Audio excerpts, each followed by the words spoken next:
Alright, we're still going to deal with elimination, okay? Because I'm sensing you kind of like that. But what we're going to add to it today is if it's not exactly the same, right? I set them all up last time, they were exactly the same. So it's kind of a no-brainer. Once you had the idea, it was actually too easy for you. So I'm going to challenge you a little bit. We're going to add using multiplication with it. So as we take a look, remember the first thing we were doing is studying our x terms and our y terms. And we're trying to find out if I want to add or subtract. Well, I have a little bit more work to do now. I have to decide if I want to make the x's the same or the y's the same. Now when I say the same, I mean exactly the same or exactly opposite. Because after I make them the same or opposite, I know what to do after that. So my choices are to turn this 1 into a 2, I can multiply by 2. If I turn this 1 into a 3, I can multiply it all by 3. Well, naturally, we're going to think, well, I should just multiply it by 2 because it's a smaller number than 3. So that's what I'm going to do. So hopefully you follow suit with that. If you want to multiply by 3, you can kind of follow the same steps. But I would encourage you to at least watch it multiply by 2. So I have 2x plus 2y equals 8. Right? When I distribute, I need to distribute to everything in that top equation. And bring over the other one. Negative 2x plus 3y equals 7. And now, I can study this again. I have exact opposites. So now we're ready to solve. I have positive 2 and negative 2, so I'm going to use addition so that they eliminate. Now we've turned it into a problem that you did yesterday in class, or the night before, or possibly both. So now I have 5y equals 15, y equals 3. So we're given a situation where we don't have exactly the same thing or exact opposites, and we're going to make it that way by using multiplication on at least one of the equations. Now I do want to go back to one of the originals because I don't want to use something that's a little more difficult, the 2x 2y equals 8. I want to go back to an original. So x plus y equals 4, x plus y is 3 equals 4, minus 3 minus 3, x equals 1. My ordered pair is 1, 3. Alright, pretty gravy. That's what we're going to do. So follow along here and we'll practice just a little bit more. So again, I'm given the option. I can do whatever I want. I have 1x and 1y, so I can make either one of these anything that I want. Obviously, I'm going to go with 2.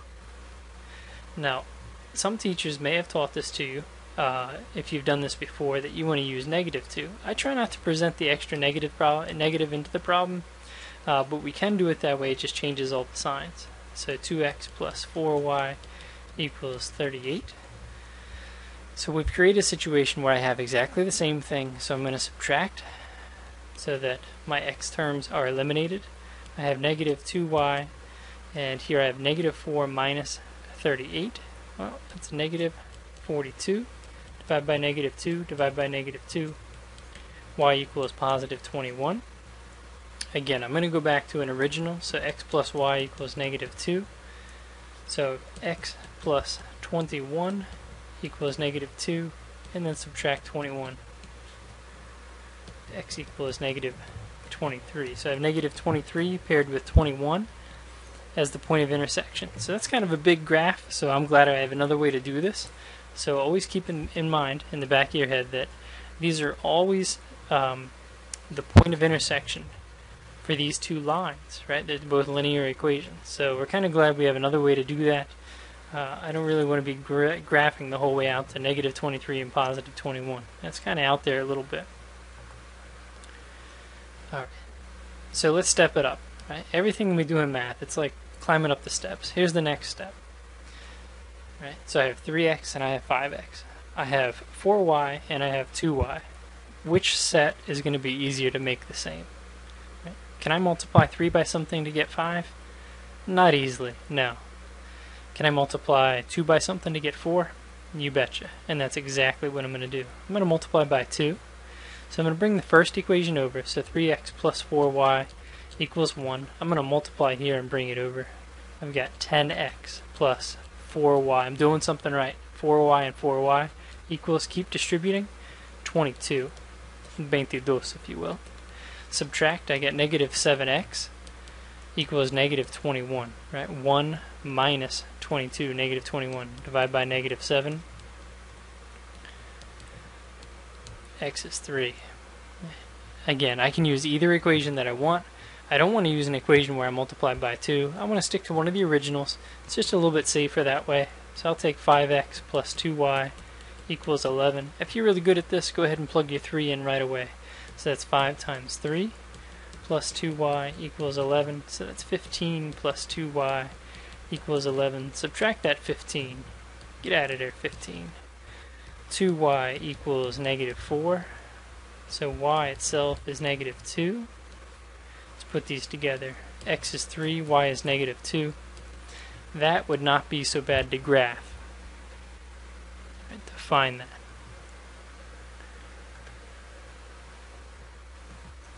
Right, a couple more examples for you. What are we going to do? What are we going to do? Alright, I get 3 and 2. No way. I'm going to have to multiply both. Right? That's what's coming. Right? I have to multiply both. If I can't make these the same. Well, look at that. I can make these the same.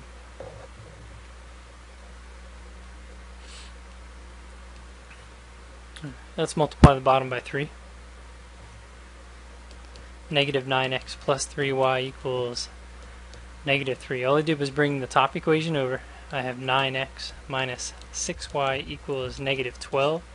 I have negative 9 and positive 9. I'm going to use addition. Right? If I add negative 9 and positive 9, I get 0. Right? So these have been eliminated. I'm going to use addition here. So 3y plus negative 6y, negative 3y. And I have negative 3 plus negative 12, negative 15. So y itself is 5. So that's good stuff. Nobody's complaining about that. Alright, I got 3x minus 2 times 5 equals negative 4. Alright, all I'm doing is I'm plugging this 5 in for y. Second original equation. 3x minus 10 equals negative 4. Add the 10, add the 10. 3x equals 6. X equals 2. We got 2 paired with 5. And I like it. It's going well. It's going very well. Okay, so multiply one equation if we can. Now, since it's going so well, I want to point one thing out to you. See this equation right here? Yeah, 9, 3, and 3. What's that tell you about that problem? Right? They're all divisible by 3, right? So this is one thing, especially when you get to algebra 2, I'm going to say, man, I wish we could make this problem easier instead of making all these numbers bigger. Right? Instead of multiplying by 3, could I divide this by 3? Yeah. Negative 3x plus y equals negative 1. Wow, look at that. Negative 3x and 3x. I can bring all these numbers down. Okay, so the same idea, right? You can think of it as multiplying by 1/3. If we want to do that, we can do that. Alright, so I just want to throw that at you. Right, I wanted to point it out a problem or two ago if we could. Yeah, this one here. Okay, look at this equation. 2, 4, and 38. They're all divisible by 2. I could have made the x's the same that way. So not only can I use multiplication, I can multiply by something to make it smaller, right? So really we're talking about using division as well.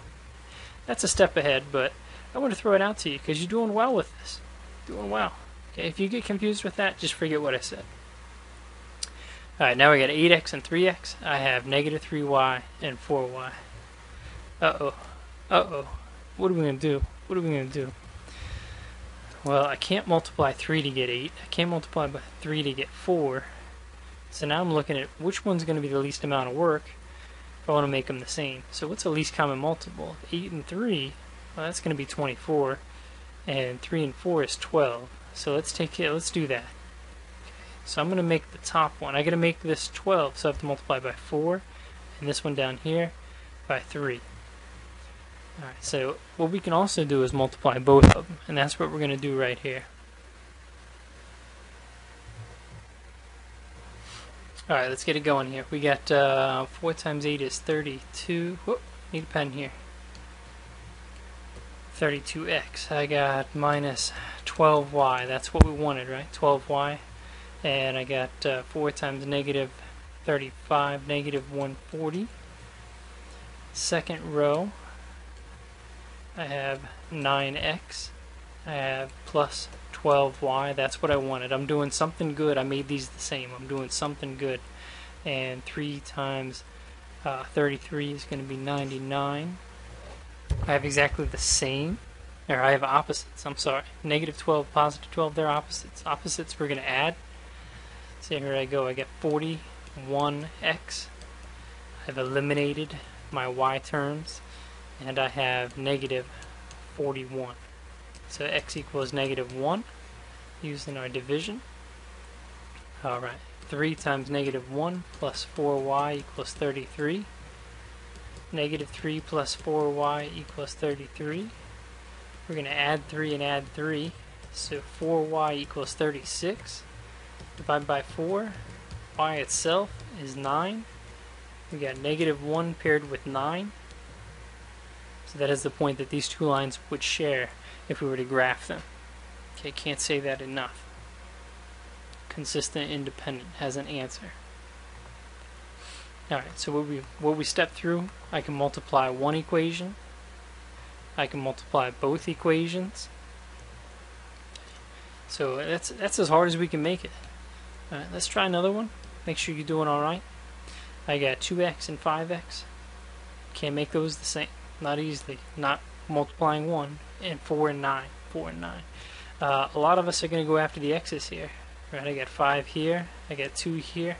These come a multiple of 2 and 5 is 10. So I get 10x plus distribute. 45y equals 15. Distribute second line, 10x. I like it. I like it a lot. Plus 8y equals 52. We're subtracting. I have the same thing. 10x and 10x. They're both positive. Exactly the same. We're going to subtract. Alright, we got 37y equals, if I subtract, negative 37, y equals negative 1. If we plug in negative 1, which one to do, it doesn't matter. X plus 9 times negative 1 equals 3, 2x minus 9 equals 3, add your 9, 2x equals 12, x equals 6. We have 6 paired with negative 1.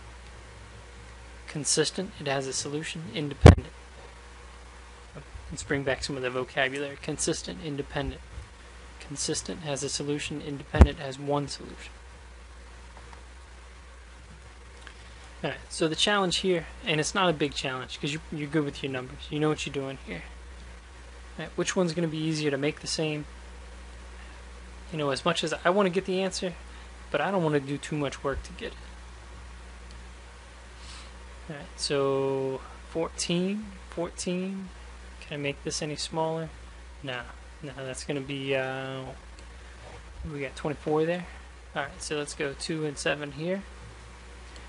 Negative 14x plus 6y equals, don't forget it, 24. We got to distribute the whole way. There we go. Alright, I get 14x. Very good. So I see that these are opposites. I'm going to use addition, but we got to finish up down here. Minus 56y equals 7 times 32. Alright, we're looking at negative 224. Alright, so we're using our addition. X terms have been eliminated. I got negative 50y equals negative 200. I like how these numbers work out nice, right? Keep in mind, we start doing applications again. These don't always work out so nice. So y equals, let's take care of this. We got 4. Y equals 4. Plug it in. Either one, it doesn't matter. I'm going to go with 2x minus 8 times 4 equals negative 32. So 2x minus 32 equals negative 32. Add 32. I see where this is going. 2x equals 0. Divide by 2. Be very careful. X can be 0. Right, so I have the answer 0 paired with 4. Right, a lot of folks get to this point right here and they say no solution. Remember, 0 is a solution. That's good. That's okay. Alright, I do have an exit pass tagged on here. I want you to try that out. Right, what's going to be easier? Can I multiply 1? Do I have to multiply both? Can I divide? Can I divide and multiply? We'll talk about that tomorrow. I do want you to give this problem a try, and I will see you tomorrow and take care of any questions that you do have.